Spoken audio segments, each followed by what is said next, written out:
BSc part second. अब आपको joule का प्रयोग बताया था। जूल का प्रयोग में ये बताया था कि आंतरिक ऊर्जा में परिवर्तन शून्य होता है और कांस्टेंट टेम्परेचर होता है, टेम्परेचर में कोई परिवर्तन नहीं होता, इसे हम जूल का नियम कहते हैं।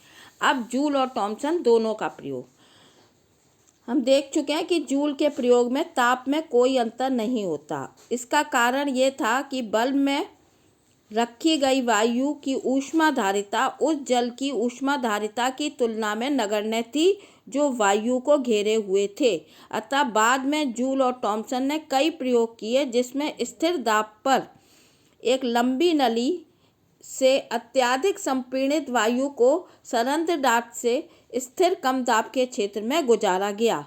उपकरण को ऊष्मारोधित किया गया अर्थात Q=0। अब जूल थॉमसन में जब इन्होंने ये प्रयोग किया तो क्या क्या परिणाम निकले। पहला, जब एक गैस स्थिर उच्च दाब से सरंध्र डाट से होकर कम दाब के क्षेत्र में प्रवाहित की जाती है तब उसका ताप परिवर्तित हो जाता है, इसे हम जूल थॉमसन प्रभाव कहते हैं। दूसरा, सरंध्र डाट के दोनों ओर दाब के अंतर का समानुपाती ताप का अंतर होता है। तीसरा, प्रत्येक गैस का एक व्युत्क्रम ताप इन्वर्जन टेम्परेचर होता है। इस ताप के नीचे गैस प्रसारित होने पर ठंडी होती है और इस ताप के ऊपर गैस का ताप बढ़ता है।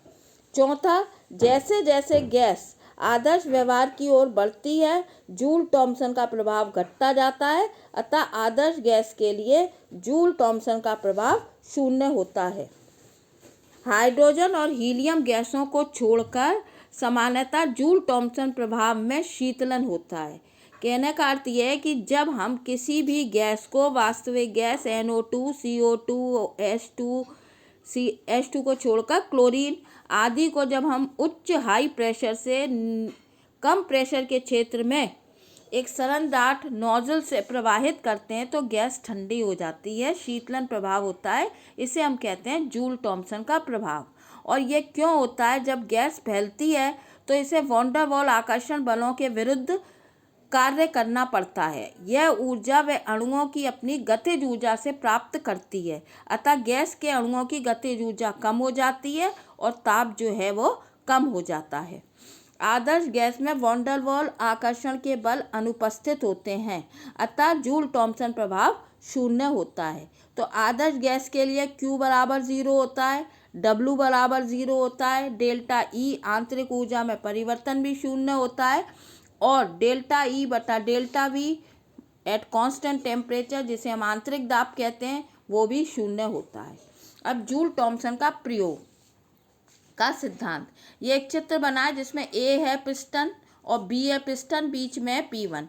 पहले हम A से इस तरफ करते हैं B की तरफ, तो पिस्टन A द्वारा गैस पे कार्य किया जाता है और B चूंकि जब A इसकी तरफ आएगा तो B पीछे बाहर की तरफ सरक जाएगा तो B पर कार्य किया जाता है और B द्वारा कोई कार्य नहीं किया जाता।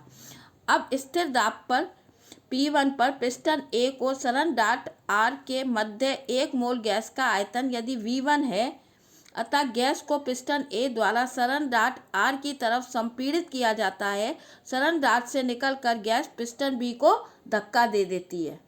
पिस्टन A द्वारा गैस पर किया गया कार्य -P1V1, क्योंकि गैस द्वारा किया गया कार्य संपीड़न में गैस द्वारा किया गया कार्य। पिस्टन B द्वारा गैस पर किया गया कार्य प्लस में P2V2, क्योंकि B द्वारा कुछ नहीं किया गया, B पर किया गया, तो इसलिए B द्वारा P2V2।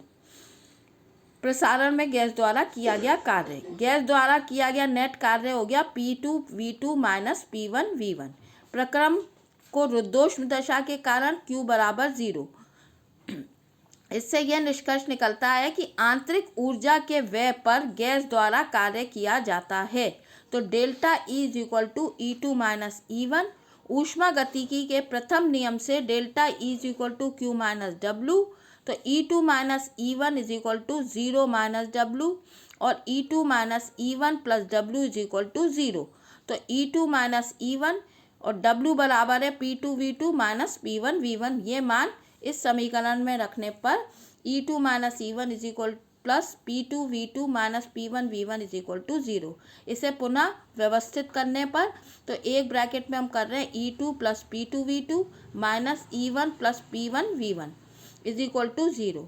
आप जानते हो कि E2 प्लस P2V2 को हम H2 enthalpy of the system कहते हैं H2, और E1 प्लस P1V1 को हम कहते हैं H1। तो H2 minus H1 is equal to 0। तो डेल्टा H अर्थात एंथैल्पी में परिवर्तन बराबर 0। अर्थात जूल थॉमसन प्रक्रम स्थिर एंथैल्पी के साथ होता है। ऐसे प्रक्रमों को हम सम एंथैल्पी प्रक्रम भी कहते हैं। Thank you.